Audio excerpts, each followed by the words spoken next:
Boys and girls, ladies and germs, pronouns of your choosing, welcome back to the Firefighting podcast. Today on the podcast, I'm talking with Neil Griffiths as we delve into sustainability, change, and technology.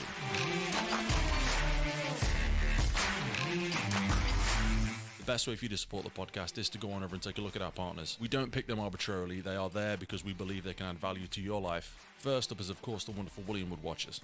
Founded in 2016, William Wood Watches is an award-winning luxury watch company that upcycles rescue service materials in all of their pieces, embedding every watch with a piece of British firefighting history. The iconic logo on every single watch represents the side profile of the 1920s British firefighter's helmet. It signifies heroism and bravery. It's an incredible pleasure to have Johnny, the CEO, and the whole team on board with the podcast. I've had my Valiant Red watch for probably the best part of 4 years now. I absolutely love it. So go on over to William Wood Watches and check them out, whether it's the Triumph, the Valiant, the Bronze, or the Chivalrous collection. There is something for everybody at every single price point.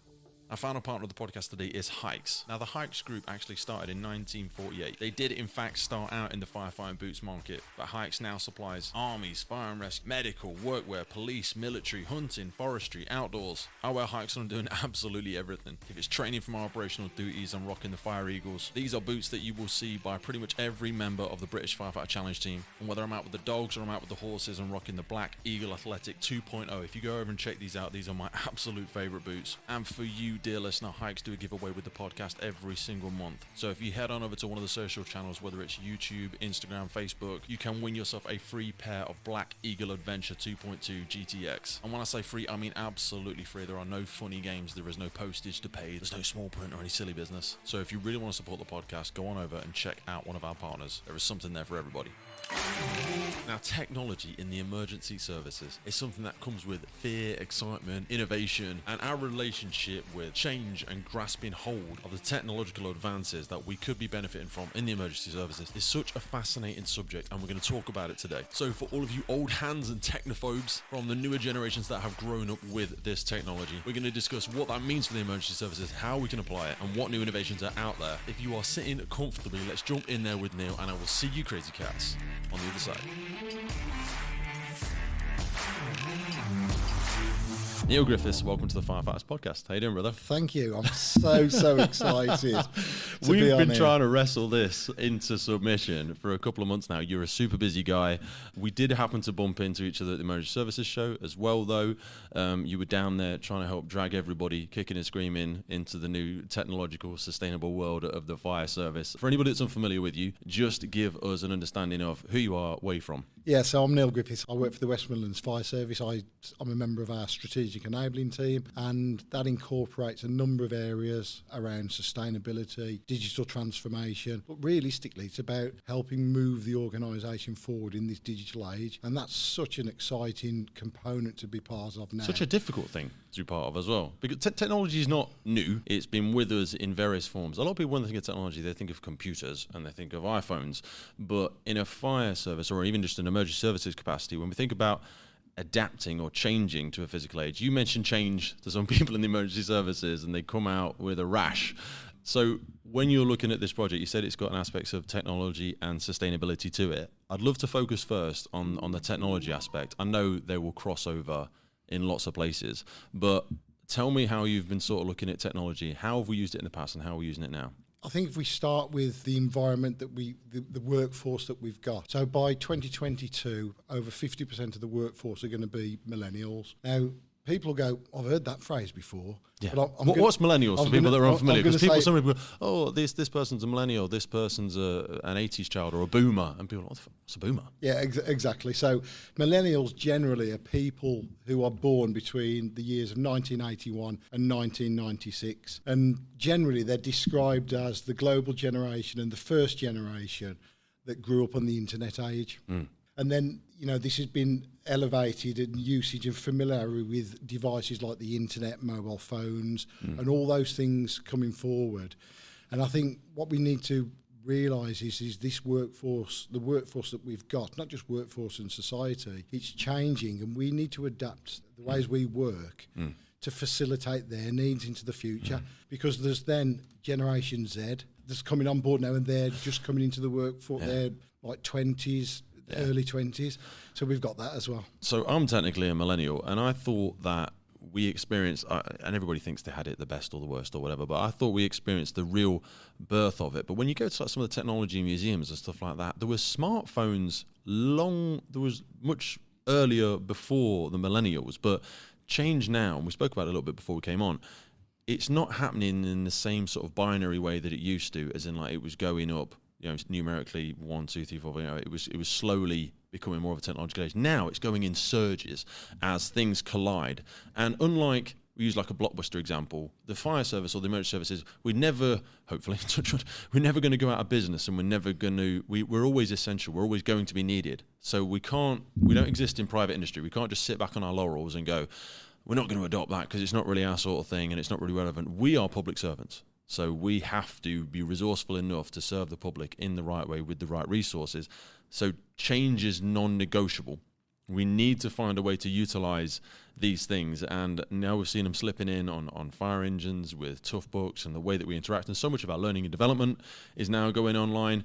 When you think about those millennials, how do you see them adding value to the fire service, and how do you also see their sort of collision with the older generations that are perhaps a little bit of a more fixed mindset? Well, I think for me, and I think a lot of the listeners are going to smile at this. So, one of the first mobile phones, or a Nokia 3210. Yeah. If you imagine that, so what did it do? It made calls. Yep. So we still call a mobile phone a mobile phone. It's not a mobile phone; it's a computer. Yeah.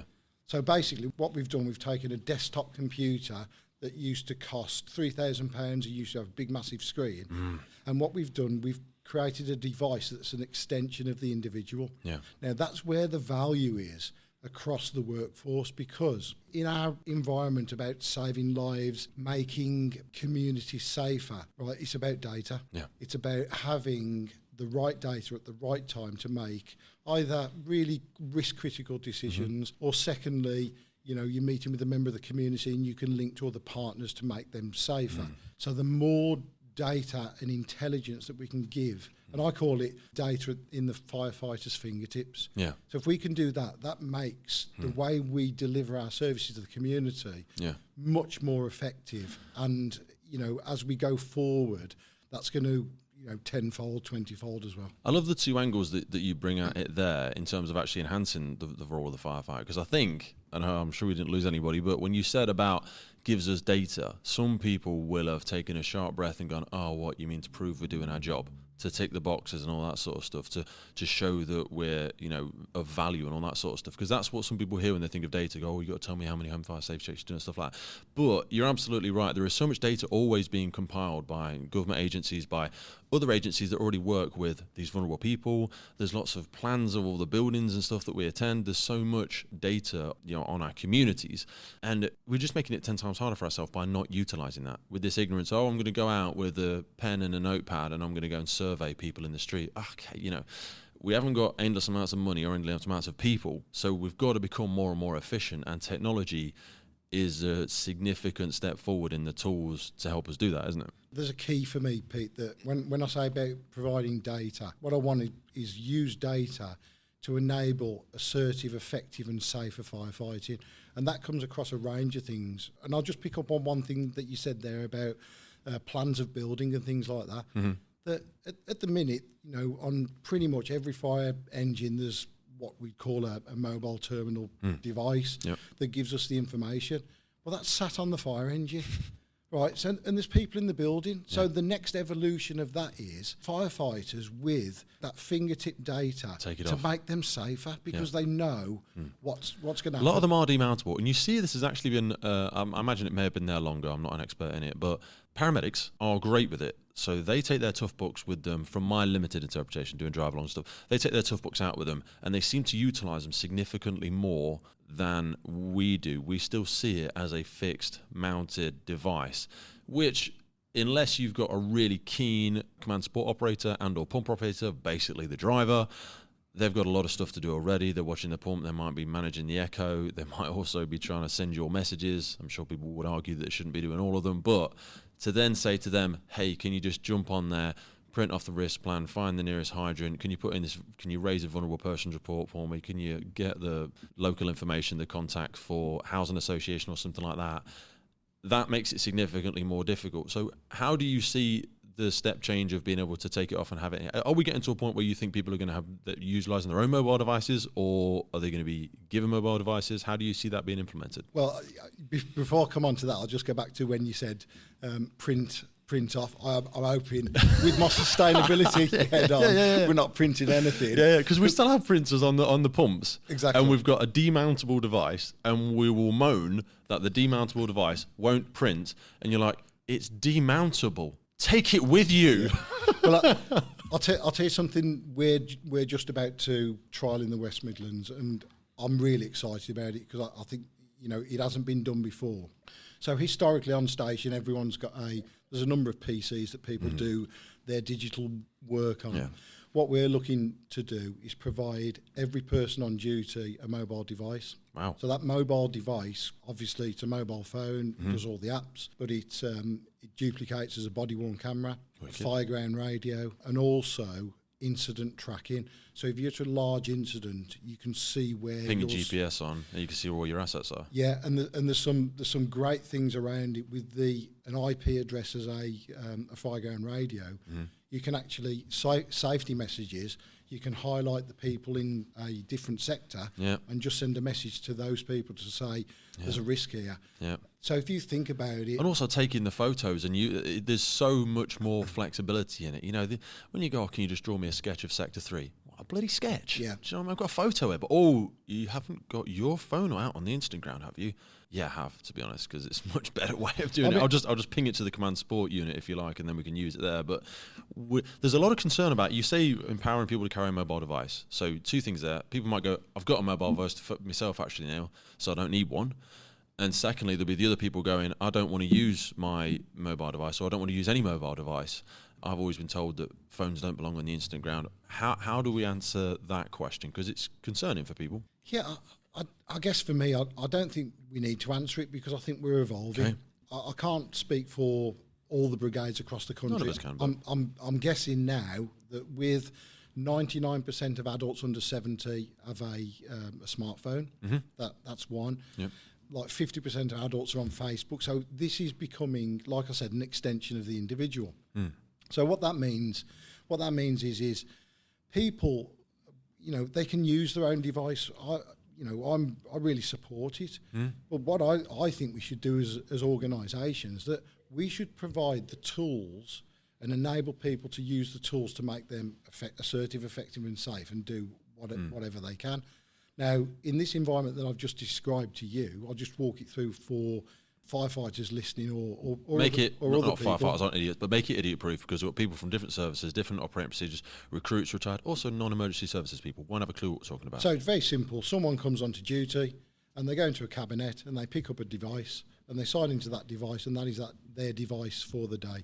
Okay. That device. So these are on permanent charge. Would you have, thinking of like one per watch, or just a stock of them on the station? Yeah, just a stock. It won't be one per watch because you don't really need four, but just enough to rotate them round. Okay. And that doubles as your personal computer. You just stick it in a dock, so you got your screens. When you go out into the community, you can do whatever you do there. Yeah. There's no reason why you can't have your own Facebook or look at YouTube and stuff like that, because this is about having a blended approach. I think we've got to be careful that we don't go, no, work is work. So you can only have work stuff on work devices. Create barriers there. Because I'd say, why? We've got a set of core values.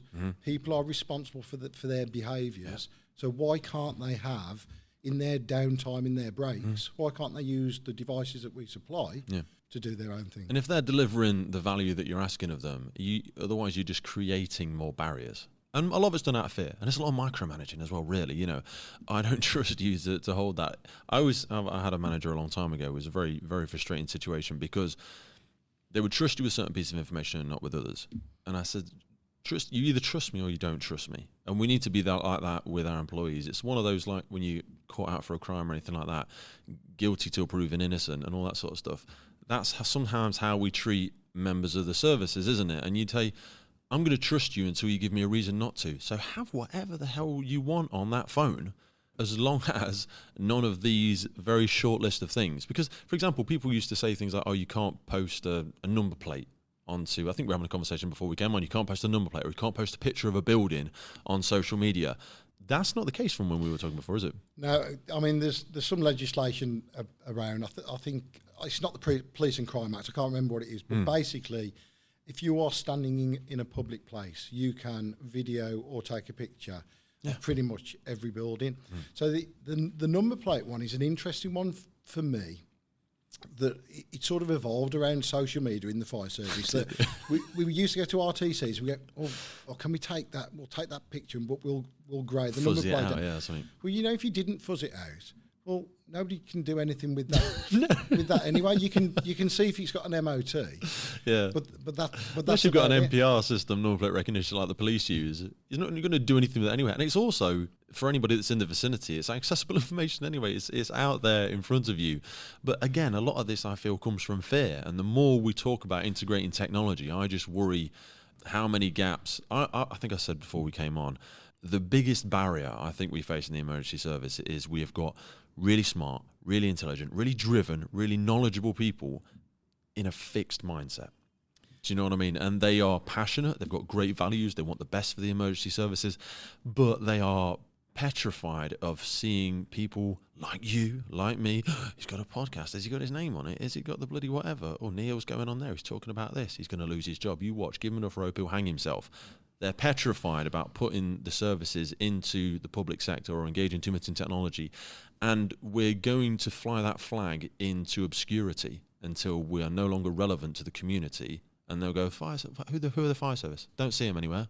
Don't know they exist. Well, and they want some more funding. What do they do again? Exactly. I mean, if you go back to what digital transformation is, I could do a survey now. We can go out across the high street and say, what does digital mean? And people go, well, it's about devices, isn't it? And it's not. So a digital transformation is a combination of digital products against ways of working. Now, ways of working is where you get the value. So I'll give you an example. My aunt I think she's about 85. So I could give her an iPhone 13 Pro Max and at £1,000, and she'll use it to make phone calls and texts. Yep. Right. So the same principle is around the firefighters.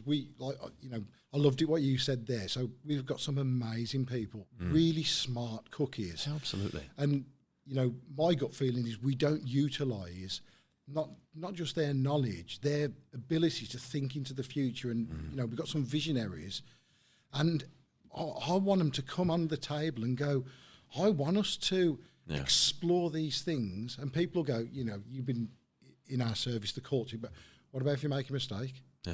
And I'll go, great.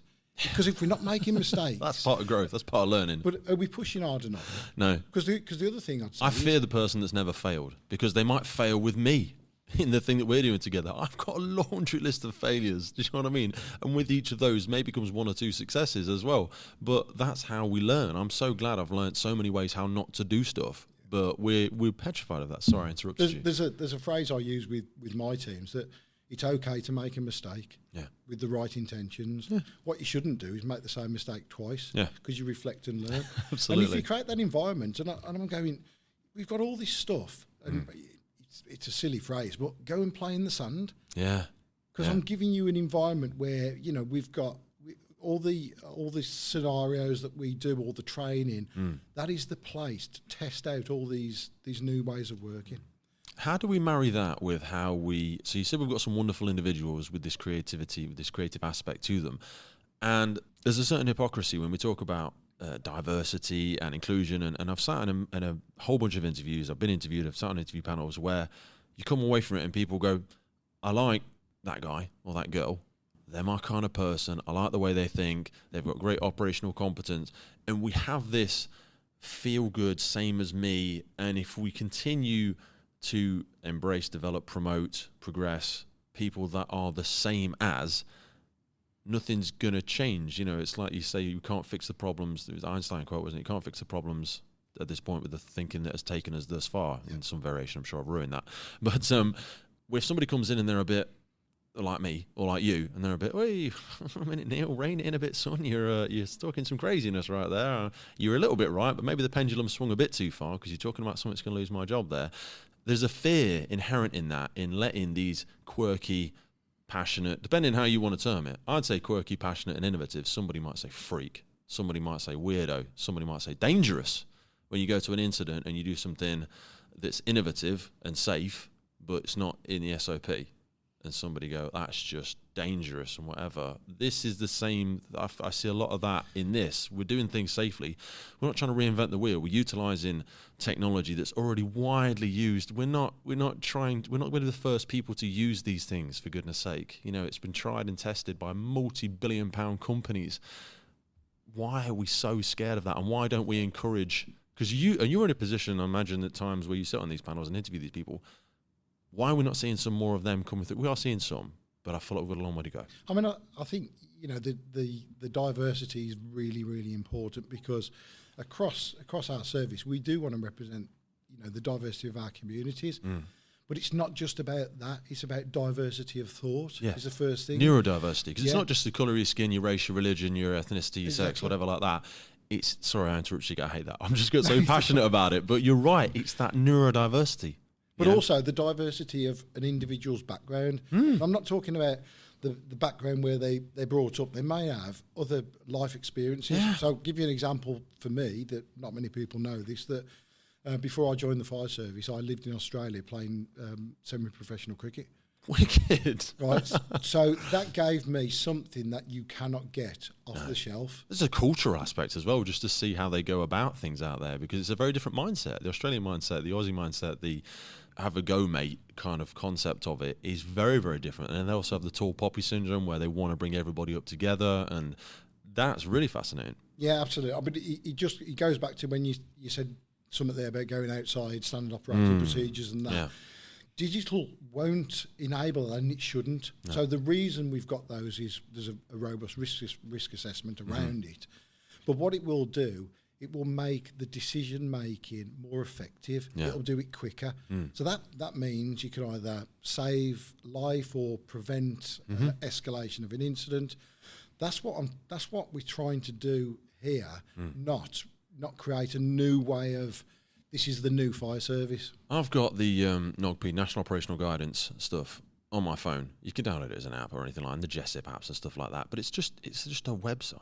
And I don't say that in a bad way. But what I mean is, and when I first told people about this, because before, all of our standard operating procedures and stuff were on our SharePoint, they're on our internal servers, and we've got to be careful who we show to these and all this sort of stuff. And now they've had that. You know, they say the difference between obvious and oblivious is very subtle. It really is only one or two letters. And now the fact that it's an open source website where people can go and see what our approach to a road traffic collision is, see how we deal with hazardous material. So what? What are they going to do with it? You know, a terrorist is not going to be that interested to go and look at how we deal with a road traffic collision and see if they can circumnavigate how we deal with the hazardous materials. That's not in our wheelhouse, okay? There's people higher levels than us. But having that there, I regularly get my phone out an incident if it's something a little bit complex, or I just need to remind myself something about carbon monoxide, or I'm at hazmat and I'm like, I better just go and look at how big is the cordon for this. Why and you scroll down and you look at it. Well, why shouldn't we, Pete? Because I remember years ago, I haven't said that for ages. But years ago, it was, you know, the old standing operating procedures, all the standing orders. As a new recruit, right, you need to learn them. Yeah. So in my head now, you don't need to learn them. You need to know how to apply them. And if you want to use a mobile device to refresh en route or something like that, but then we're moving into the opportunities of artificial intelligence. So if you get mobilised to a fire in a tall building, for example, that the artificial intelligence will say, okay, I've picked up this building. Yeah. It's got one staircase. It's got this type of firefighting media. Here's the SOP for it. Exactly. Here's that. Here, I've just looked at the local resources that are around. I've looked at any recent works that have been done on any hydrants. These are the ones that are serviced in the last 12 months. Bam, bam, bam, bam. Rather than you get there, you're unfamiliar with the building, you've got to go into a different file to find the risk plan, your driver's got to wander down the street trying to find the hydrant because they may be covering from a different station. They get to it, it's been serviced, it's not in use. All of that sort of stuff can become, like you say, it can become a live, constantly evolving source of information that we can drop into. And even when you said about standard operating procedures, we always used to have the flash cards. Remember flash cards used to have on fire engines? And people would take the mick out of the person. Oh, mate, we're going to or whatever. They grab the flash card and they're having a look. Yeah, Proby's having a look. They were the best. They knew it because they just bloody looked at it. So that is now become a handheld. You haven't got to walk around with a big A4 binder anymore. All of it's there. And it's up to date constantly. It used to be somebody's job to print off the new stuff and laminate it. But I'd go further. So, with that flash card, and it might give you a list of hazards. Yep. You go, hey, Siri, I'm going to a car fire. What are the hazards? And you need to look at this. But there's something I forgot to mention, which is probably the most exciting for the way we deal with incidents. So I'm going to give you this scenario. A 3 fire engine house fire. And not all 3 fire engines turn up at the same time. So for viewers out there, you might have 1 fire engine there for 5 or 10 minutes, and the other 2 have got like a 5 or 10 minute lag. Now the other 2 coming on, they can't see or feel anything, so they don't know what they've got. Yeah. Now what I'm really excited about... They're trying to listen to the messages, trying to paint the picture mentally. Well, you can't. So I said those personal devices. Yeah. So imagine this scenario. The first incident commander turns up there and it is a significant fire. Yeah. He turns on his body-worn camera. It streams straight to a live feed. So they are now looking and going, okay, I've got some... You've got a dongle on the pump or whatever, which is giving you a constant secure network, and it's pinging that information straight out. And then your oncoming officer, your people in control, people giving life guidance advice, and your oncoming firefighters, fire engines, instant commanders can go, right, they've got X, Y, and Z. Bloody hell, lads, tell you what, I've given him a ping on the radio. Hello, mate, with 5 minutes, so what do you need? He says he needs 2 BA around it. And I've said, right, yeah, I can see it in front of you. Are we talking top left? And they can literally, they'll just go, yeah, I'm going to want you to get a 13.5 up there, and I want 2 BA. I need an echo. I'm going to want it about here. All right, mate, I'm going to head round and do my 360. When you get here, can you set up? And that is digital transformation. So what we're not changing our ways of working. We are providing fingertip data to the firefighters, so it ups the level of decision making, speedy, snappy. Do you know what else are the body worns as well, though? Because I saw this trialled about 3 years ago now. We had some body worn cameras in a service that's close to me, and some people were scared that you're going to use them to sack me, and you're going to use them. And people were very averse to it. I think myself and maybe one or the 2 other watch commanders utilised them, and which is really disappointing because what we actually used them mostly for was training. So I would follow people around, and we'd be recording that, and we just sit it on the side and watch it all, and then we could download it all and go through it. Do you know what I mean? Just on nights, lads, just throw a PowerPoint together, let's have a quick look at it. And that was such a powerful tool because it's not. Some people sometimes get defensive, or we can't recall what we were doing in training, or there's a really poignant thing we'd like to point out for everybody to benefit from. And equally for learning development, so for your recruits, for their evidence profiles, it had so many applications that it really disappointed me that we didn't utilise it more. And again, it's not new technology. The police use them every day. They're on all of the uniforms. But I think really interesting point. This is the responsibility of the leaders of the service. Yeah. You talked about culture. This is about building trust to say. This is not a tool for the service. This is a tool for the individual. Yeah. So there's a couple of ways around that, and something that we did when we trialled body-worn cameras a couple of years ago, but they were a little bit clunky, and you couldn't stream live and stuff like that. But the principle around it was, if you activate your body-worn camera, that is your footage. Yes. If you want to use it to share for learning and development, that's the important difference. That is your belongs choice. To you. You can use it if you want to, and it can be requested from you, but you can ask for it not to be used. Yeah. Because you know what? For a house fire or for a fatality, I'm going to throw the figure out there, and I know it's probably not accurate. Most people are going to say yes. 95% are going to go, yeah, absolutely, mate, we'll take that recording.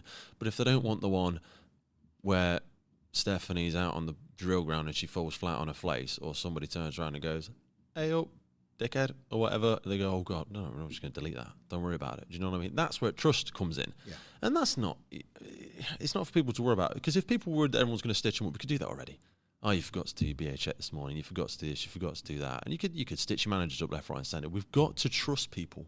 The thing is with a firefighter role, over the last 20, 25 years, it's evolved. It's that complex. The firefighters are they're required to do so much more that, guess what? They're going to make mistakes. Yeah. But that's the point of training and having this evolution, this system of self-reflection and having discussions with either your colleagues or whatever to say, I'm going to use this as a learning tool, not a performance management tool. And I think that's the key. Yeah. But it's up to the leaders of the organisation to flip that around, because I do think you're right. Some people may say, well, it's going to be a performance management tool. So what we need to do is show that it's not, and build trust and build confidence in it. Yeah, because I also see a lot of recruits using Oracle system, Bud system, the people that are on their apprenticeships and stuff like that now. They are recording straight on their smartphones. They go, hey, boss, can you just record me doing this ladder drill? Can you just record me doing a general check? Yeah, absolutely. And they're uploading it so far. I remember doing my development, and I'm sure it was the same for you, but perhaps even worse. Pages and pages of writing. Just pages and pages of writing. And this is before the copy and paste days. Do you know what I mean? It was just arduous writing. And it could have been lies for all anybody else knows. And then you hand it to somebody, go, can you sign that off? Bloody, I'm not reading all that, Pete. Yeah, okay, fair enough. Now, it's so much more transparent, so much more authentic. I could see it was you. I could see it was Maddie. She was there. She did the general check. I saw that it was her. And then at the end of it, the person said, oh, could you tell me now about the face mask? Or your hazmat? Could you tell me why the cordon is X, Y, Z? Can you tell me why the gas rises? Do you know what I mean? It makes the whole thing so much easier. Because like I say, we've got so many more responsibilities. And not saying that firefighters of old weren't the thinking man firefighters, but now we are more of a professional's not the right word, but our skill set has gotten much wider, and the requirements to become a competent firefighter, or just even competent emergency services operator, look at all the paperwork the police do. It's not just about being good on the beat, it's about everything else that comes into it, and that's the same with firefighters. Well, if you remember, we mentioned Gen Z. Yes. So Gen Z, these are the new recruits coming through. They have evolved from the age of, 12, 13, with a smartphone, recording themselves, doing selfies. So if you say to them, can I record you doing that bit of training? They go, why are you even asking me? Just go for it. Just do Absolutely. it. And I think... You get a phone out in front of older members of the fire service, they look like you've just got a snake out. And they're like, whoa, Phil, step out. Neil's got his phone out. Like someone's going to lose his job. Yeah, exactly. And I think that's where, as a sector, that we need to be careful that we don't influence the millennials and then the Gen Z to go... Because we'll disengage them. Yeah, exactly. Because they'll want to do it that way, because let's go into like learning styles now. That's how they have evolved their way of learning, to go, I want to watch myself back so I can... That's the way I learn. And what's worse is you can't actually give me a legitimate, logical reason as to why you don't like it, or why you just go, I knew somebody once that had a photo taken of them, and I could show you the photo, and they lost their job because of it. And you're like, that's not because they had a photo taken, that's because they were doing something they shouldn't have been doing. Yeah, and somebody could have reported them for it either way. The photo wasn't the fault. It's not witchcraft. Do you know what I mean? And why are we having that? And we will disengage them, because they'll go, doesn't make sense, Neil. You're just saying no to me. You don't understand why you're saying no. It just sounds like a bit scared of it, to be honest with you. And we've all heard of people doing the wrong things and using a platform, whether it's WhatsApp or things like that. Now, you can't tell me that, if you do the right thing or you make a mistake trying to do the right thing, right, that's okay. Yeah. Right, so if you want to work outside the values of the organisation, have a guess what? There's consequences. Yeah. And not because of technology. No. Because that's in your contract. That's what it's there for. I always say, when you talk about doing things on different platforms, when people get scared about stuff in the service, and I work with people regularly, and we did a big virtual open day, and people were scared because it was all live and all this sort of stuff. I said, guys, just think about the podcast. I says, I'm like the canary down the mine, okay? If I get sacked, then start worrying, okay? I do that much stuff in the public domain, and I put myself out there, and I talk to people and do this and do that, and sometimes I swear, God forbid, on the podcast and all this sort of stuff. I says, and I'm not got sacked yet. And that's not because I'm invincible, and I do everything respectfully, and I'm here to celebrate the best parts of the emergency services, but stop being so scared of it. It's a bit like someone stepped out over the glass floor, and someone's scared they're going to walk through. If someone's out there walking around and jumping up and down, have a bit of faith. And just, you haven't got to go all the way they've gone out if you don't want to. But don't tell me you're scared about going there because you think you're going to fall through, because you're not. Yeah? And you've got to come with us. You get those early adopters, don't you? And then you get the laggards at the other end of it. And we are I think we're in such a fantastically unique position now, because I spoke before we came off about how a lot of people leaving the service now, retirement's coming up, but we're also recruiting so heavily across the UK. We've got, a massive, massive space of required operational personnel. This is like the crest of a wave where all of those Gen Zs that you're speaking about there are going to come in, and we can harness their innovation, their openness to change, their familiarity with technology, and we can let them lead it to a greater extent, teach them the values, teach them the desire, tell them why we're trying to do it, and let them go. I mean, Pete, if you look at, we talked about sustainability briefly at the start. So the aspirations from the government, we want to get to a position of net zero by 2040. Right, that's 19 years away, and that means no carbon. It means all electric fire engines, all electric vehicles, fire stations using all the energy. Now, these people, the Gen Zs, are really tuned in to this sustainability element, and well, they've got a more vested interest in it because they're going to be around. Exactly, but you said, well, we'll print some things off before. I want these people to be influencing the service and going, I know I'm only new, but why are we doing that? Yeah. Why are we doing it that way? Yeah. Why can't we do it another way? But just going back, we touched basically very briefly on social media there, didn't we? I've got a story about Twitter where I think... Yes, I had that written down in my notes, the BCFC and Twitter. Tell me that story. So it was, I can't remember the year. I was a station commander in Birmingham. And this station was the first station in the West Midlands. I don't know if anybody else had a Twitter account across the country, but the first station in the West Midlands to have a Twitter account. And it was like, dip your toe in. We're not quite sure about this, and there was a number of probably 4 or 5 people across the service who had Twitter accounts, and we struck up a bit of a deal with Birmingham City Football Club, and we did a road safety mural. There was a firefighter on the watch, and he was a fantastic graffiti artist, and he did a spray paint outside the station of like a prevention message, and we actually got that portrayed onto the Birmingham City, the big screens, at a match. Wow, you couldn't buy that. No, you couldn't buy it. But this is the interesting that the watch commander who was responsible for all this, that he was at the match, and he was on his phone, obviously tweeting about what's happening. And then the day after, I had a little conversation with my line manager, who'd had a conversation with another senior officer who was at the game, saying, that was really good, that prevention message, but I'm not sure that's right. The watch commander was on his phone all night texting, and it was about not understanding where we were and what we were doing. But I do think as well, while I'm on the Twitter, Facebook bandwagon, I just double click on that graffiti aspect, because I think it has a lot of relevance to what we're talking about with technology, because there was a time and a place where people heard graffiti and they thought, you vandal, you asbo. Now it's been recognised as a form of art, and we'll pay people to do it for a public service.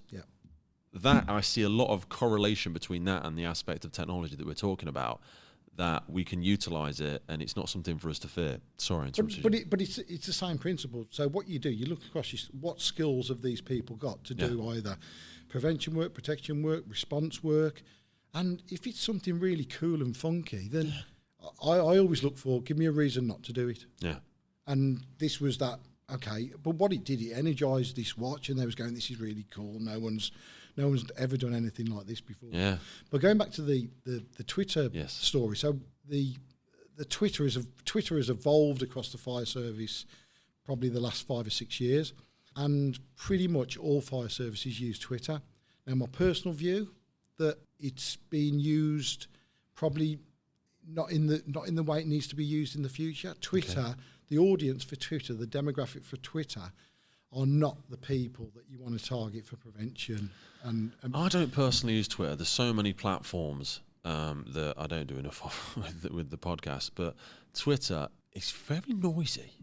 It's probably the best way I would describe it. But sorry, you were saying it's perhaps not the right demographic. Yeah, because if you look at the demographic around Facebook and the people, so if we use as a fire safety message as an example, so the people who use Twitter are generally more sort of workforce, that middle-aged. But really the the evidence that says these are the people we want to target for prevention are people on Facebook, and the evidence supports that. And I think as a sector that we are heavily weighted towards Twitter, and I think we're missing out on all the other platforms. Yeah, I also think, because you make a great point there about when we think about these different platforms, both in terms of the age brackets and the usability of the platforms. I was going to say about Facebook and other social media platforms, because I know you can do it on a lot of them, but funding and budgeting, when we talk about community safety and stuff like that, this old mindset of putting posters up in places, handing out leaflets, there'll still be a time and a place for that. I appreciate that. But now the reach you can get from paid promotions and stuff like that, and I know people think, oh, well, the fire service or emergency services shouldn't be putting money into the hands of social media companies. You've got to get away from that, because who do you think, do you think people go and print your posters for free? You're still paying a private company to do something, and your reach is going to be significantly greater. And we've got such an incredible USP. Most people still love the emergency services, certainly the fire service. We've got a lot of likability. I say I've got probably quite a biased view on that. But if we don't utilise things like that, we are significantly reducing our reach. It's a bit like, the old Henry Ford analogy, when if you'd have asked the farmers, what do they want from the future of agriculture and transport, they'd have said stronger, faster horses. Do you know what I mean? They wouldn't have said something totally outside the box. If we said, how do we get better? We need more people standing on more corners and out more leaflets, more coffee mornings and stuff like that. Yeah, there's a time and a place for that as well. Well, there's two things, two opportunities here around Facebook. So imagine you go to a house fire and you put the house fire out, and what we normally do, we'll knock doors and go around the streets and say there's been a fire in your area. Let's think differently here. So if you did a short, let's call it a short video of a firefighter who's just come out of that building, dirty, that, she's sweaty, she's got a BA set on, and she says something like into the camera, like, we've just been in there, you need to make sure that, have you got a smoke detector, all these things, and then you can stick that onto Facebook and then target your audience to the local area. Target your areas. So that's the first thing. That's your post-incident response right there. Exactly. And people go, oh, but you're not allowed to say it's on High Street. Why not? It's going to be in the newspaper in 5 minutes, and if you go on our controls website, they'll publish saying, oh, crews from blah, blah, blah, attended a house fire today at so-and-so. You're not saying anything that's not already out there. Exactly. Do you know what I mean? Coming out and going, we've just attended a house fire here. Please ensure you close your doors at night. Please ensure all electricals are switched off. Don't use open flames in the home. Blah, blah. If you're going to use a prayer room, please do so safely. You talked about reach as well. Yeah. So one of the other things for me that we've got, so what's evolved over the last 5 years is social influencers. So social influencers have got a massive reach, but if you look and observe them and talk, that they've also got a social aspect because they want to do good. Yeah. So if you create a partnership with a social influencer and go, do you want to partner with us? And it's like it's a win-win. Yeah. And a lot of them, I've worked with a few people like that, they'll do it for free. If you say, come on the fire station, and you can do yourself a little video of, hey, this is John from John's YouTube channel, whatever. Today I'm at so-and-so fire station. They're talking to me about going there. And then at the end, you do that little bit and go, so, hey, guys, why do you do any of this? And we go, because we've attended 17 incidents in the past month around this area, and our biggest concern is that people aren't doing X, Y, Z, and what we want them to do is A, B, C. Bang. That's super sticky. It's really nice. They love it. It'll create great little thumbnails. Do you think there's an elitist aspect where people are like, shouldn't be lowering ourselves to that sort of stuff, Neil?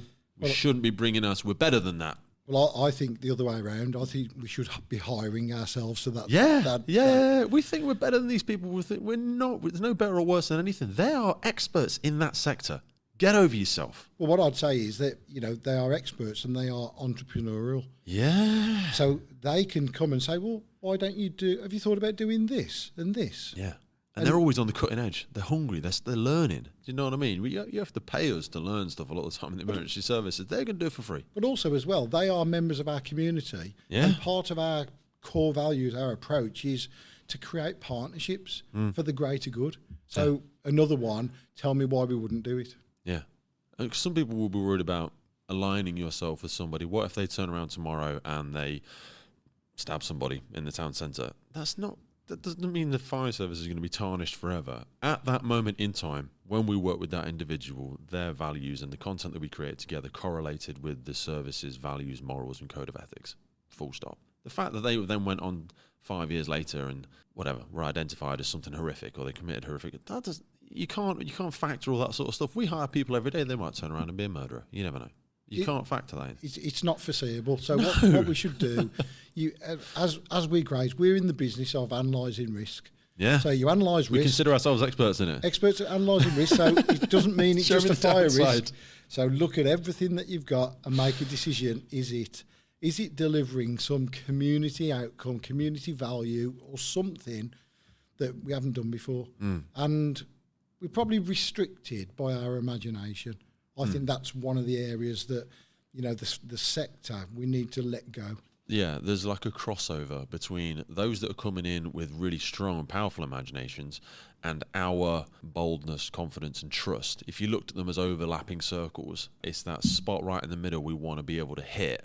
But for those that haven't got the imagination, the innovation, and they're not of that generation, they're going to have to extend their trust to the point whereby it overlaps with that person's innovation and creativity. They don't have to go all the way to the middle where somebody goes, let's take off all our clothes and paint ourselves rainbows and run around the streets. Whoa, okay, maybe do the first thing first. But to say, that person says something about running around the street in rainbows, can't do any work with them. What do you mean we can't run around the street as rainbows? But we can do this. Do you know what I mean? Let's not throw the baby out with the bathwater just because we're scared of certain aspects of it. Doesn't mean we can't engage with any of it. Something I did want to ask you about, because you were involved long before COVID, and I don't know if it was an accidental thing, but talk to me about the surface hubs that you had installed in some of your services, because that was I'm familiar with the technology. We're not lucky enough to have utilised it ourselves, but how did that project come about? Yeah, so the surface hubs was a new tool designed by Microsoft. Basically, it's a big, massive tablet. Okay. I can't remember the size. I think they're like 52-inch, 55-inch, and an 80. Jesus, so big widescreen. Massive. Yeah. And entirely touchscreen? Entirely touchscreen. Wow. So that period of transition, we just introduced Microsoft 365. So a lot of change across the organisation. And the projectors and all the old computers are coming to the end of life. So it's quite a good cultural story, this is. So we installed new bits of kit at a significant cost. How did you sell it to the service? So we sold it as a tool that could actually, instead of doing loads of different things, you put in 3 or 4 things into one. So it's the same principle as the personal devices. Yep. So instead of having 2 or 3 tools, you've got one tool. And it was almost the culture aspect around it, because it had cameras on and things like that. I'm going to smile at you now, Pete, but people thought that the cameras are on all the time. Someone's going to be watching me. Yeah. And they were... I love that when people say that about... Because, we know our Amazon Alexa and stuff's listening to us. We're not that interesting. No. We're data. We are data. And yes, they will use it to sell something to you, but have a bit of discipline. Yeah. Do you know what I mean? You trust yourself. You've got to take a bit of personal accountability here. If they're looking through the window at you, you're not that interested. You're not going to be doing anything. We had, I'd turn up on a station, and so these surface hubs had 2 cameras, one either side. Okay. And there'd be post-it notes over the cameras. Honestly, and I think... oh, bless them. I think it's interesting around the level of, let's call it... Have they hung any magic gems as well to catch the bad pixies? Don't know. But it's around digital trust, and we've picked up on that before. But I think what was interesting, I think we can expand the COVID discussion in a sec, but as we entered into COVID and we started using video conferencing all the time, so prior to that was, we're never going to use them. They're a waste of money. They're just big tellies. And then we got to COVID. That must have been really frustrating. Yeah, it was quite frustrating. But you sort of grab people and shake them. But with change, you've got to work through and work with them. And I'm not saying everybody was saying that. There were some real innovators using it in the proper way. The pessimists tend to be a little bit louder, though, don't they? Which is frustrating. Yeah. But it was interesting when we got to COVID and we all started using Teams. Yeah. The feedback was, oh, we were so lucky that we got those surface hubs. Yeah. And that's the sort of approach. But I think COVID has really accelerated the I think it's been mindset. a really great way it's very hard to pull any positives out of it. So our love and respect goes out to people that have had the big challenges, businesses, people that have lost lives and all that sort of stuff. However, it has been a wonderful lever to drag people kicking and screaming who were really reluctant into a slightly more digital age. I don't want us to lose the human connection. I mean, you and I have chosen to do this in person today. We could have done this over Zoom, but we'd have lost all of those non-verbal and the great contact we get from being in person. So we don't want to get away from that. But a lot of people did need dragging, kicking and screaming, and it's been a bit like a boost, hasn't it? It's been a bit like a nitrous oxide, press the button. COVID has pushed everybody into the fast stream of technology, and we've seen some great innovations from it. Yeah, and I am a little bit fearful around what's happened in the last 3 to 4 months as we've turned back to a period of normality, that the old culture of I'm not talking about fire service culture, I'm talking about social culture. Yeah. To say, I can't wait till we get back to where we were. And I'm really mindful that we'll lose what we gained. Unless, I don't think we will. I think Pandora's box is opened. And I don't mean that in a bad way. I always use the analogy of a balloon. When you stretch a balloon, it'll never return. But when you think of an idea, when you realize the potential of somebody, you've got children, I've got children, when they realize they have the capability to go and do X or Y or Z, they can never shrink that mindset back to where it was. And the friend zone is always a great one. I always say to people, when there's that person you fancy, and then that one night you end up kissing or you end up sleeping together or whatever, your mind can never shrink back to the time when you're like, let's just be friends. No, because I really fancy it. And it's the same with ideas. Once you've realised the capability of something, we will never go back. So I don't think we've lost it. I appreciate some people want to try and get rid of it, but I don't think we'll lose it. But I think what it's changed is the way people think. So I'll give you an example just from my personal experience, that utilising Teams or Zoom or any platform like that, pretty much business meetings, that's the way to do it. Agenda, pretty vanilla, bang, bang, bang, bang, bang. The way I would never do that around a one-to-one with a direct report, a colleague, or even a team development. So I think it's about finding what your blend is, and how you utilise it. But also the bit I'm mindful about is, over the last 2 or 3 months, it's been talking about people returning to work and things like that, and the impact that could have on sustainability. And I mentioned net zero, because through COVID, all the emissions dropped. People's stress from driving on the roads. Nice, wasn't it? Yeah, absolutely. Really nice. So we've got to be careful we don't go the other way, Yeah. and we get frustrations. Again, we've got to find the happy medium. And I think, that's the challenge. I'm glad you circled back to some of the sustainability aspects, because I think technology is going to be a really powerful tool that helps us become more sustainable. And there's been some incredible innovations in how environmentally we become more sustainable. As part of your role now, how do you see that manifesting itself in the fire service? We spoke about electric vehicles a little bit. What are some of the biggest wins, the low-hanging fruit that in your role you're looking to innovate and bring into? You've been at the Emergency Services Show recently. What's out there? What's new? What's worth doing? Well, I think there's a couple of things. I think the big problem with sustainability is, I talked about electric vehicles and stuff like that. Yeah. It's not the vehicles. Okay. It's the infrastructure that's the problem. Okay. Because you've got to charge them. Yes. So you can buy a vehicle. Yeah. And so every fire station, they're going to need a massive amount of infrastructure change. So that's one element of sustainability. I saw this, sorry, just to double click on what you're saying there. We got solar panels on our home about 12 years ago, and we looked about how else we could utilise the technology, stuff like that. Because you're putting it back to the grid, but you won't get a massive amount of money for it. Batteries and stuff like that weren't quite, the technology hadn't come far enough, and they weren't as widespread utilised that the sustainability of the cost, the batteries didn't last long enough and they're really expensive. So we didn't get one for the home. But now with your Teslas, with your Cybertrucks, with all of with Samsung and the gigafactories and all this sort of stuff, we're getting closer to that. Things are getting cheaper. You up and down the M1s, you can see these Tesla ports where you can plug your electric vehicles in. I think there's 2 or 3 electric vehicles on my street. When the Ford Ranger stops working, I imagine my next vehicle will be an electric vehicle. But it still is very expensive to, like you say, the infrastructure around it. We can't just knee-jerk and go, because there has been a number of companies who have come out with an electric vehicle because they had to tick I'm going to get this wrong, a carbon monoxide token bill for the government. They had to be shown to be demonstrating. So basically, they've just taken a diesel vehicle and reinterpreted it and bolted on a hybrid style factor for the electricity. But we're still heavily in love with diesel and all the nasty fumes that come along with that. But you say there's a massive amount of infrastructure we've got to buy with it as well. Yeah, and there was an electric fire engine at the Emergency Services Show. And what was interesting for me... Venari had one there, didn't they? Yeah, there was a couple. But what was interesting for me on the one I spoke to, I won't release the name. Doesn't matter. But the one I spoke to, I said, well, how long does the battery last?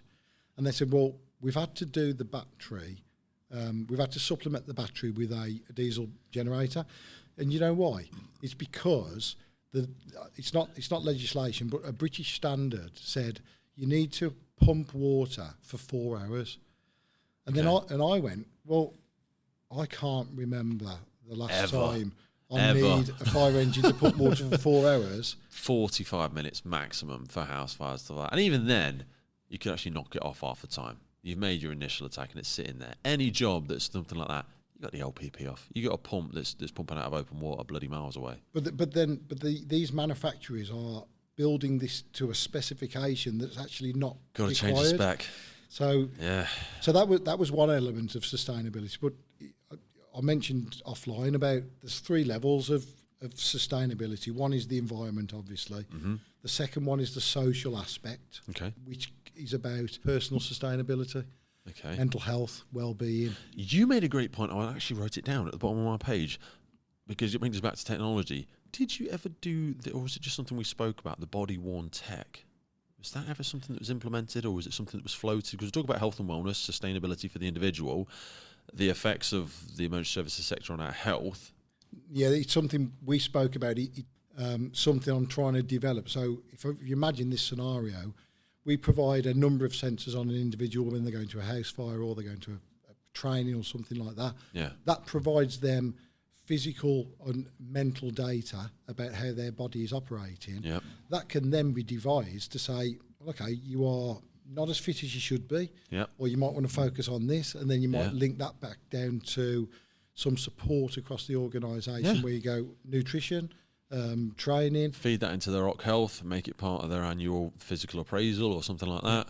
But then you see now how sustainability falls into your other elements of like your training and stuff like that. It's that is in the best interest of the individual, but again, how susceptible, and welcoming will people be of, dude, you're a bit overweight.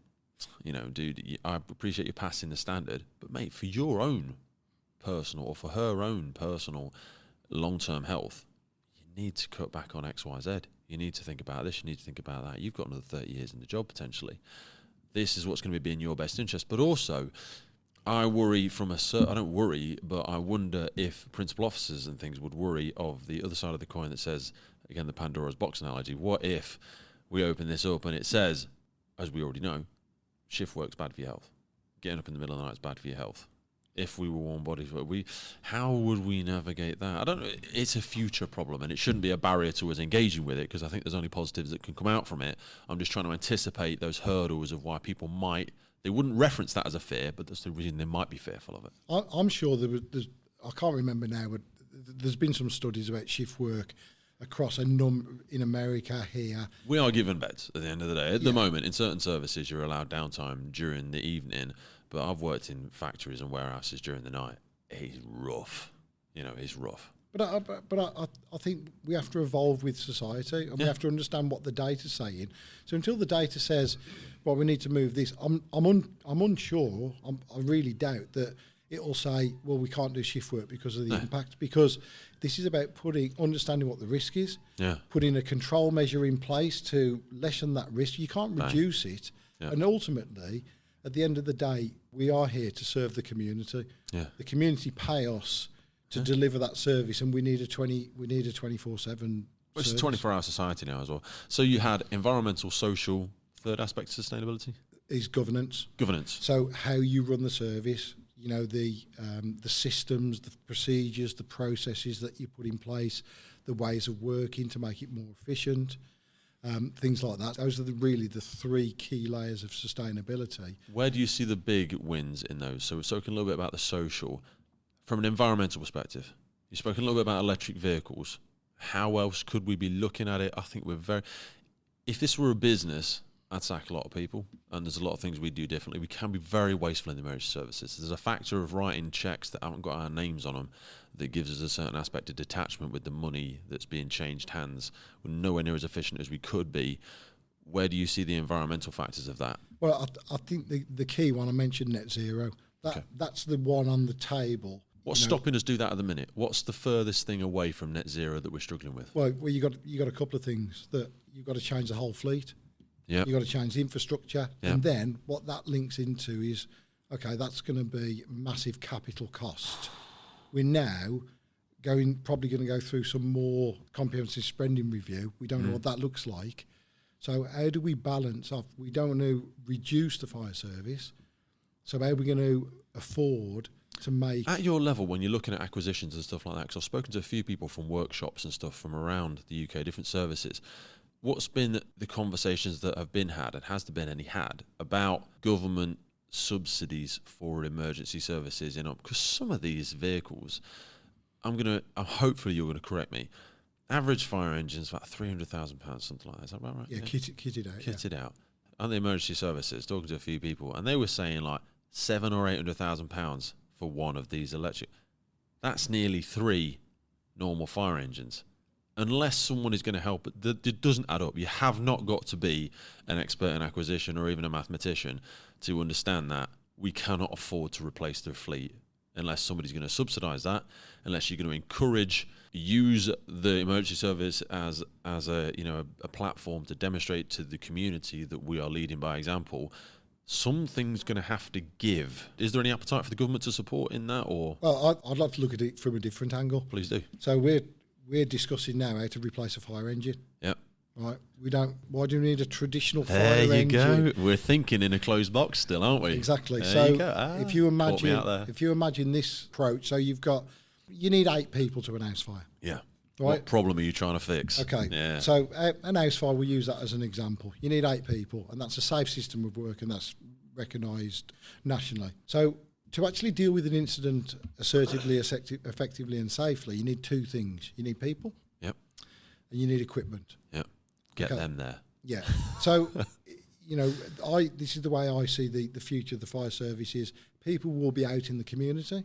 Okay. And they'll be doing prevention or protection work. Yeah. And there might be 3 or 4 vehicles that come to the incident.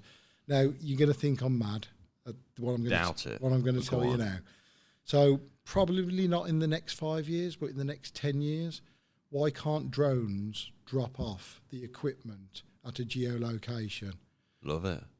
You know what? We've actually got somebody, and depending when I release this episode that we're talking about now, I've got a drone expert that was at the Emergency Services show. I'm sure you've probably looked at it significantly more than that. Some of the drones that are out there are fantastic, and the people like Amazon are leading the way. They're demonstrating the capability and capacity. In military, you do it as well. These things can really lift. They can lift and move things, and you can automate them all. You can just give it a GPS location, go there, drop off. It'll come back when it's running out of battery. I'm on board with you. I see that. I mean, it's like, a large percentage of our sector are on call. Yep. So their model is they all go to the fire station and get on the fire engine. Yeah. So why don't they're achieving the response time? Yeah. Well, why don't they just go to the job and we just need to get the equipment there? Yeah. And turns up and all your PPE is on the pumps where it needs to be. It's a new way of working. I'm sure there's hundreds of areas of risk that we need to consider. Yeah. But we have to think differently if we want to be a sustainable sector going into the next 25 years. Yeah. When you look at that, and we're talking again specifically about fires there, a little bit of an emotive subject, upskilling our personnel with different emergency services abilities. Look at the American models where we have paramedics and paramedic firefighters, EMTs, blah, blah, blah. I have tried that so many times. I want to do that. My brother-in-law's a paramedic. I love it. I've done plenty of ride-alongs. I would love to be on a station where I am an EMT and a firefighter and or crew watch commander, whatever it may be. We're very averse to that still. It feels like we in the NHS act in silos still. why are we not having more conversations? Do you ever have conversations with them? Why are we in silos? Why? Maybe it's a question for I don't know. Help me there. Well, yeah, I mean, there's been a number of models that have been tried and tested. I think the main consideration or the main area is the governance arrangements. Okay. So who's paying for it? Yeah. So our model is funded by central government. Yeah. And we get a set amount of money. Each service gets a set amount of money. NHS get paid, or the ambulance get paid per call. Oh, I did not know that. That is an important piece of information. So they get paid per response. I'm not sure if it's across everything, but a lot of their response elements, so like falls response, things like that, they'll get paid per call. So that makes sense then, because when we were looking at what specific jobs we were going to do, and they were able to budget it and pay us fire service money for responding to certain calls, because they've basically probably already had like a cost list of, if we give you falls and or gain entry and or this, there's like, we can say on average over the last 12 months we've responded, so it's going to cost us this much to subcontract that to you. Yeah. Okay. So it's we can do that though. We've done it already in places. I don't know why people don't like it. Yeah, well, my personal thoughts on this, that we are a fantastic service with a multi-talented workforce, and what we should be doing is utilising the existing capacity to enhance community outcomes. Absolutely. Why can't we force it into the contracts of new operators to say, as part of your contract, you will be, I mean, I'm sure, I haven't had a member of the FBU on yet, but I'm sure they would kick me in the behind for saying things like this. They'd be like, can't do that. They can't be on different contract to the people they're working alongside. Just put it in. Because also, when you talk about sustainability, I look at driving. So in certain services now, we don't pay an enhancement for HGV, do you? No. It's just a privilege. And it is. And when I was a kid, I wanted to drive a fire engine. And I enjoyed driving them for 10 years. But you're getting people going, I don't see why I would. It's a bit risky. If I crash it, I'm going to get in trouble. I don't get paid anymore to do it. And I don't want to do it. But so now we're in a position where, like, unless you're going to put it in the contract to say you will be willing to be an EFAD driver, you'll be willing to be a HGV, to be an emergency response driver, we're not going to have any drivers. But you know when you said about working with other services, so part of my role through the COVID pandemic was I was managing the NFCC data portal. Right. So we have undertaken hundreds of thousands of vaccinations. We have had firefighters driving hundreds of thousands of ambulances. So the question would be, well, if it's okay during the pandemic, why can't we just transfer it to business as usual? So we've already done it, and it's there and it's out there. Is it still out there now though? I know it's been there and we've done it and we've shown it safe and we've shown people are willing to do it, but like you said, people get back to this normal and they've gone, no, we only did that then because we had to, or now we're not going to. So my view on that is, it's not because we as a fire service are saying we're not going to do it. It's because the demand is not there. So it's almost like, fire service, thank you very much for your help. Yeah, we'll take it from here. The demand isn't there for vaccinations, but the demand is there for responding to emergencies of a medical kind in the public sector. We have to wait hours for ambulances now, and even just for technicians in general. And some services do that. Yeah, we need to do more of it.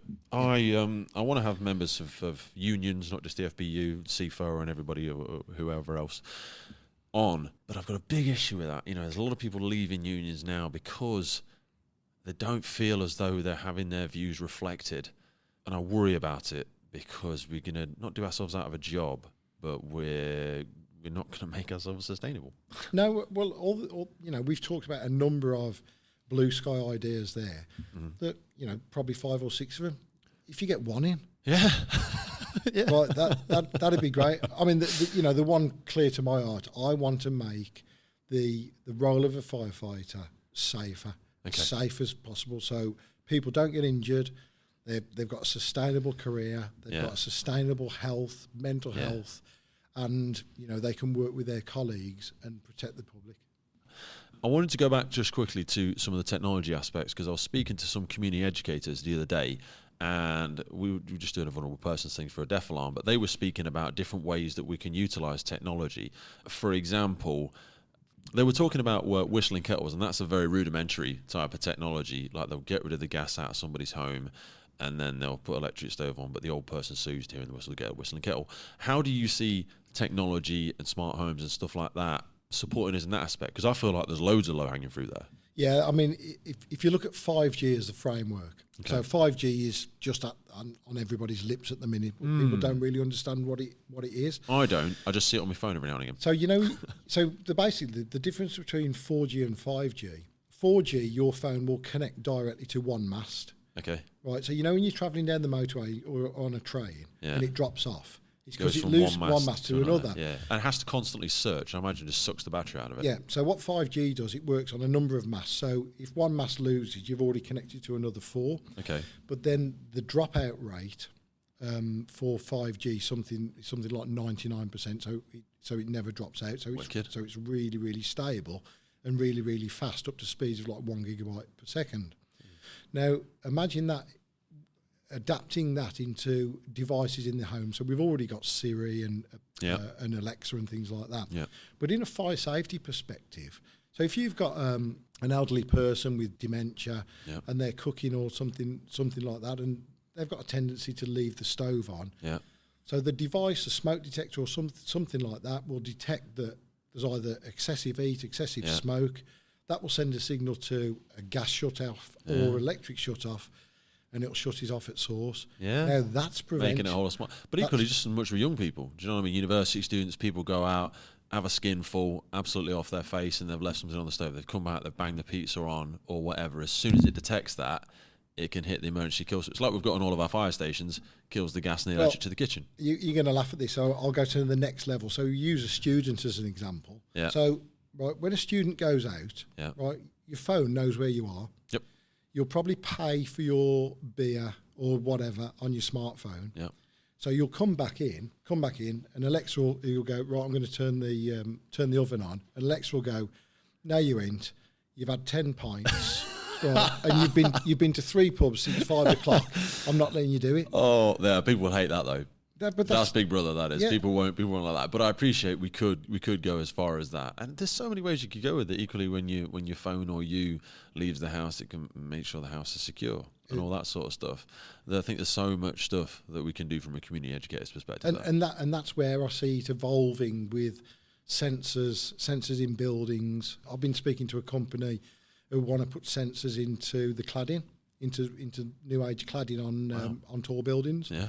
So if there is discrepancy in heat, and it notifies. You could link it into the fire panel and go, there's a fire in zone 7 and the panels on the outside are showing 38 degrees. On floor 6 and 8 it's only 12 degrees. Yeah, do you know what I mean? Absolutely. This is where, and you can see it spread.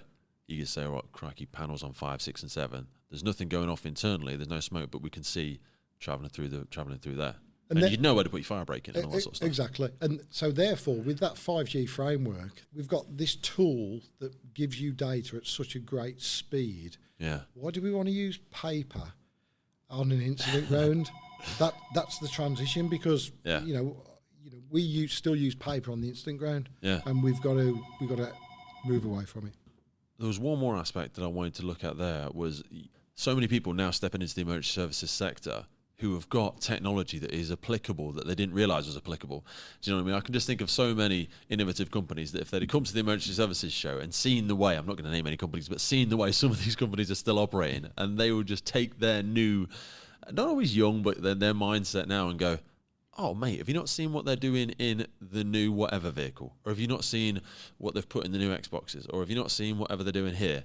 If you took that and put it into this, bang. And that's where that collision happens. Yeah. Like that, thermal detection sensors in a panel. Bang. What an absolute...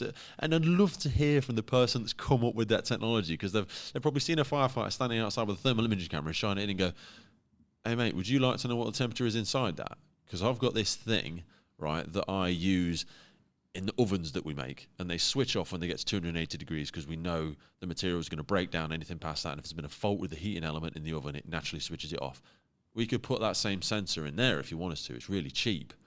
Yes, there's the massive changeover of we've got to retrospectively change a lot of these buildings, but we haven't got necessarily not to. Think about think about sprinkler systems and stuff like that, or risers. we didn't say we're not going to change anything retrospectively from whenever they were put in 50 metres to 60 metres, the changes that happen there. But we can say, look, we're still building a lot now. So anything from here forward is going to have this in it. And that technology, there's so many ways I see that utilised. It's so exciting. There's another bit of technology I've mentioned. They're called RFID devices. So basically, they're little tags that can stick on to anything. Yeah. So every day or twice a day within the fire service, you have 4 or 5 people, and I'll use the term checking a truck. Yeah. For equipment. Very open-ended thing. Right. Sometimes very well, sometimes not very well as well. Absolutely. So these devices. So imagine this scenario: the truck goes out to an incident. He drives through the doors. The RFID, the sensors, says this is the equipment that you had on your truck when you left. I've seen that, and they pass through a big curtains effectively. Yeah. And So it goes, you don't hear it, but yeah, exactly. picks up everything that's on the pot. And people might go, oh, what if the sensor's fallen off the thing? Well, okay, but our barcodes don't fall off really, do they? Very infrequently. And we'll still do an inventory once a month.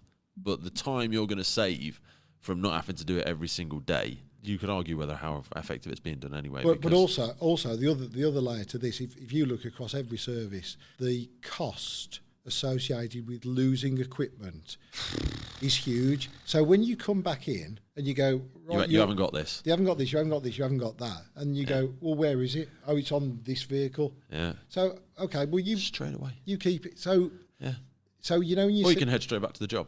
Yeah. Rather than handing it over to Red Watch tomorrow and they go, where is it? Oh, flipping hell. What job were we at? I don't know. We went to 3 more jobs after that.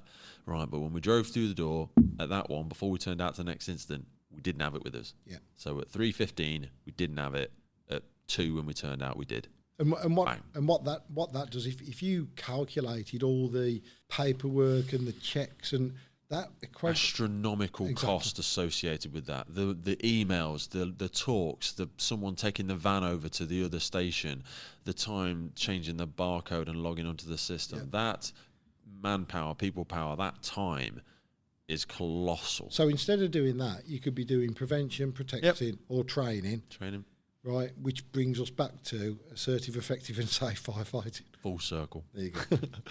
I wanted to close by asking you just a few personal questions, because I'm fascinated with the things that we discuss with people on the podcast, but I'm equally just as much fascinated with the people as well. So I wanted to ask why you actually even got into the fire service, and how long have you been in? Why did you join? So I've been in 20 years, and you know, I will be honest. The reason I joined is my brother was already in. Okay. And I went, that looks like a looks like a scream. Great lifestyle. Yeah. 4 on, 4 off. That, you know, being honest, that's why I joined. But I mentioned Australia. So I'd come back from Australia. I'd done a few other jobs. I was a qualified electrician, so I've got some quite diverse life experience. Yeah. Fancied something really different. You know, Pete, this job from day one, it's just like hooked me. Yeah. I don't know what it is. It's just gone into my soul, and it's like there's always trials and tribulations and moaning and some great stuff. But you know what? The poem I'm reading about looking back into the person in the mirror. Okay. Yep. And you go, you know what? You tell me this is not the best job in the world. Yeah. Someone tell me why it's not. Yeah. Honestly. You know what? And that's. When we get stuck inside our own perspective, we can get very insular and miss the wider picture. I always say you can't see the picture when you're in the frame. But if you do step back, like you say there, and look and practice a bit of gratitude, you can't be equally frustrated and grateful at the same time. I do gratitude every morning and I write it down on a piece of paper next to my bed.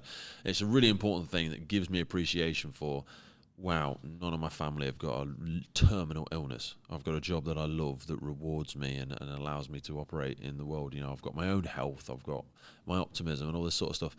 And that, when you apply that to the aspect of a firefighter, or even a lot of people in the emergency services, and you're also, there's a very short connection between what you do and the tangible outcome of it. You can see almost immediately the difference you make.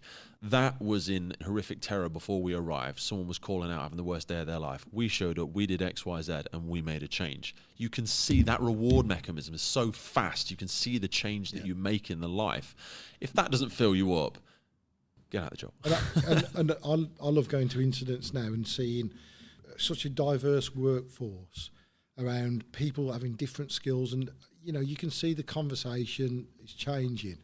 And you know, I don't want to go into fires anymore, but I'm in awe of our staff that still go into the fires and they come out as if it's nothing. I know. And you go, I love it. No, it's not. It's not nothing. Yeah. That's like don't undersell amazing. what you do. Exactly. It is absolutely. It's both a privilege and an honour, and just an absolute scream to be able to do it.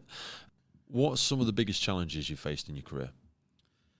I think moving from a firefighter into a position where you supervise people and you are accountable for people. So, you know, I said in my past I didn't really have any managerial experience, and I had to learn that quite quick. Yeah. But that came with my social knowledge and what I've done. Yeah. And how much has becoming a parent played into that? Sorry, because I know you've got children. Has there been any aspect there? I might be fishing there, but sometimes people say when they become a parent, they have a different perspective on things. Well, you do, but I always tell a funny story about, you know, I'm a really advocate of leadership. I've done a degree, which doesn't make me a great leader, by the way. But, yeah, you've got an active interest in it. I've got an active interest, and there are leadership techniques in getting people to do things and bringing them along on the journey. Right? You think that works at work? It doesn't work at home. No. Right. It's a totally different degree. Yeah. I mean, you know, my sort of aspirations with my family was, you know, to bring the kids up so they're just good people. Yeah. And let them make their own choices, but importantly, let them make their own mistakes. Yes, absolutely. Can't protect them too much. We've got to let them know they're not made of glass. Yeah. So on that note, what are the best characteristics you feel that a great leader needs to possess? I think listening is the first one. There's a phrase I use all the time. It's not my phrase. It's from Stephen Covey. Seek first to understand. So how many times does someone say a phrase and you go, no, you're wrong. Well, you actually don't know the ins and outs. So that's one of probably the most key element for me is like, okay, just listen, understand, and then be understood. Love it. So that's the first one. And then the second one is really try and build an environment of trust where people can let's just have a conversation about whatever it is. Yeah. Because once it's all out in the open, right, there's no barriers, and we'll talk. I'm not. You notice here, I don't wear rank markings. No. That's something that we've introduced for senior leaders across the West Midlands because I'm Neil.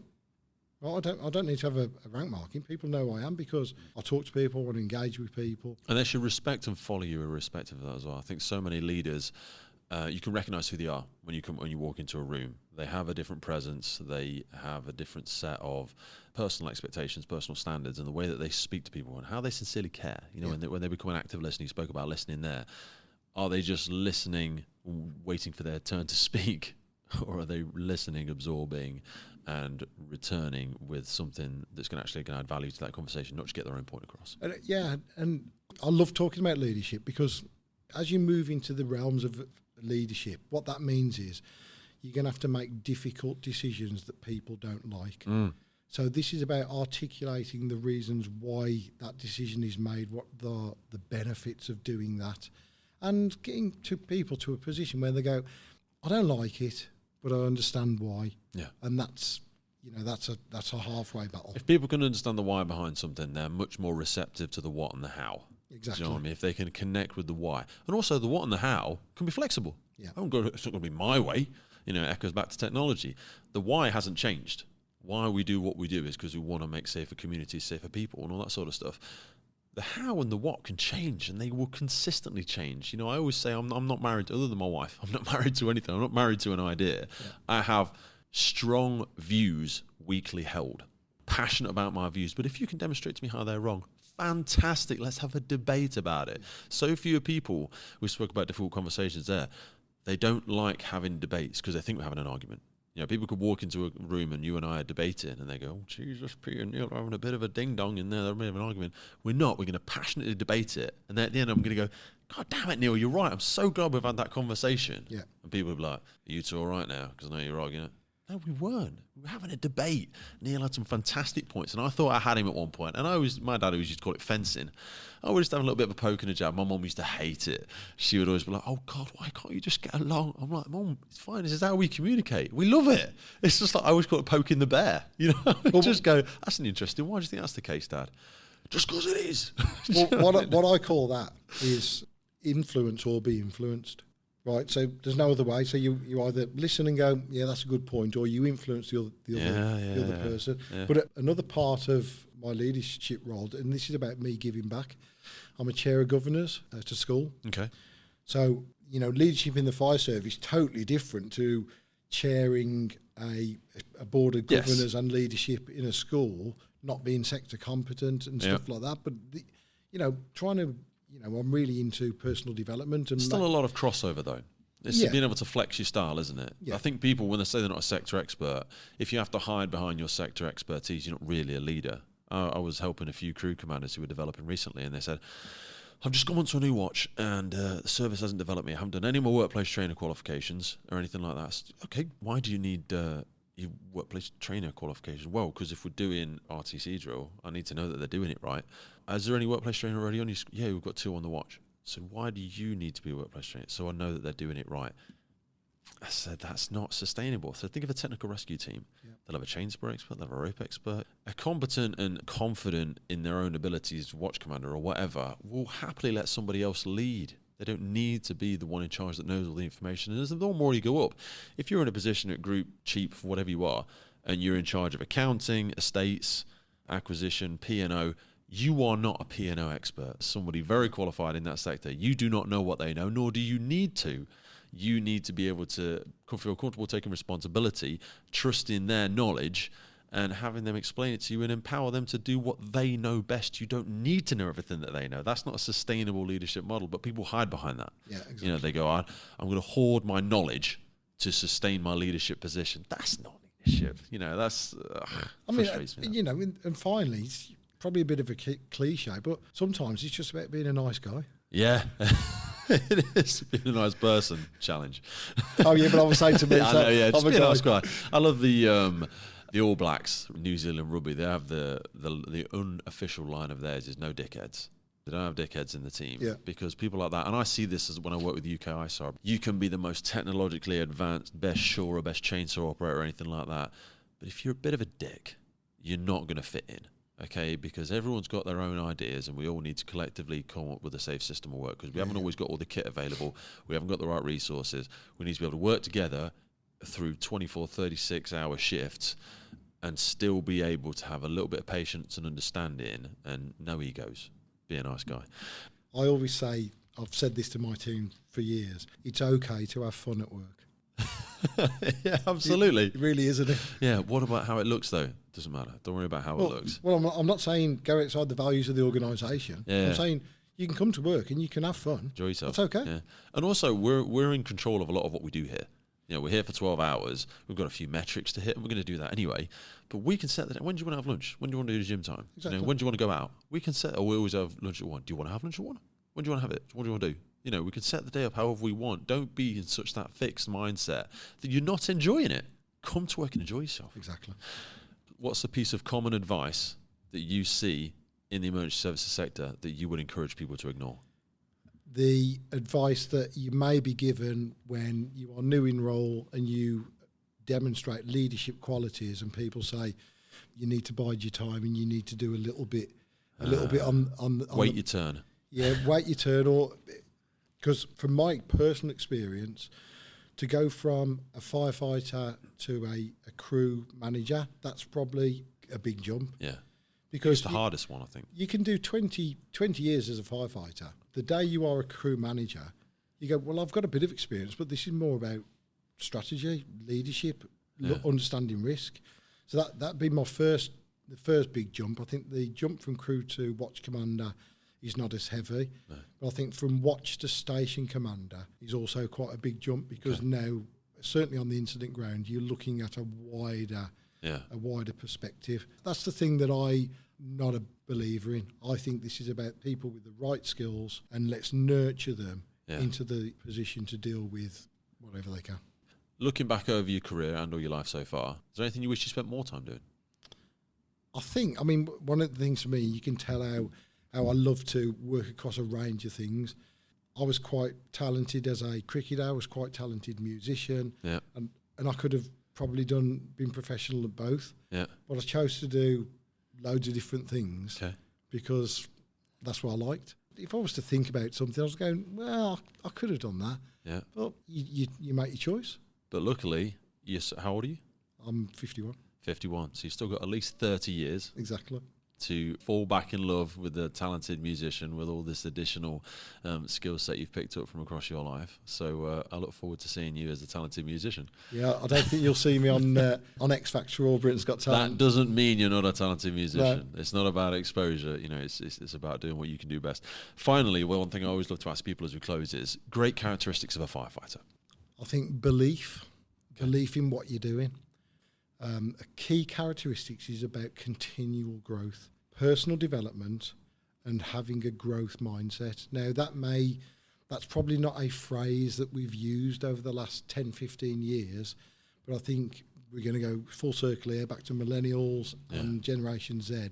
They are in a position of a growth mindset, understanding what do I need to do to be the best I can be. Constant, be that eternal student. Neil, it's been an absolute pleasure, brother. Thank you for your time today. Thanks, mate. Look forward to seeing you soon. Cheers. Cheers, brother. Well, there we have it, folks. That was my conversation with Neil. Such a fascinating guy. I always love it when we get to have the conversations in person. Always makes for such a deeper, richer conversation.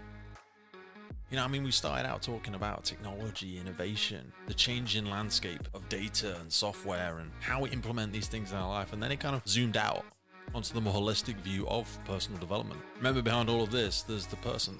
Behind the fire engine, behind the police car, behind the ambulance, behind the badge, there is always a person. Those people are the most unique aspect of what we do. That's where the secret lies. That's where the power lies.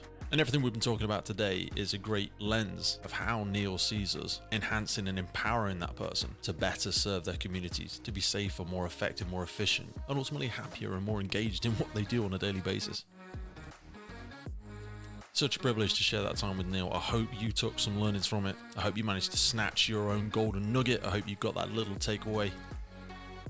And again, before we go, I just want to extend that thank you to you. I know this is kind of a rare thing, you might not hear it on podcasts, but to me it's super important. The podcast is nothing without the people that hopefully it gets to touch, hopefully it gets to inspire, gets to cause that dent in your current thinking, that current mind model. Your blueprint will shift, even if only for a moment, and give you a different perspective on what we're looking at, how we perceive and interact with the world around us.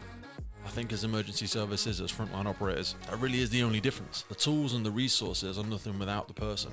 The only difference between you and those that you serve is the mindset in which you enter the environment. So if you yourself are a frontline operator, I thank you, I respect you, I'm in awe of you. And if you know somebody in the emergency services, please reach out and give them your support wherever you are in the world. So massive thanks for coming back to the Firefighters podcast. Jump on into the notes below. Check out the YouTube channel. There is a whole bunch of sound bites from Neil's episode. All of the best bits are in there. Maybe that mental dent was caught in a sound bite and you'll find it there. If you're still listening now, then chances are you might enjoy listening to a future episode. So go on and jump into the emails. You'll get a notification of anything the partners are giving away, whether that's the giveaway with hikes or maybe a special discount deal with Willingwood watches or some of the many incredible partners we've got coming up. Please go on over and check them out. It's the best way to support the podcast.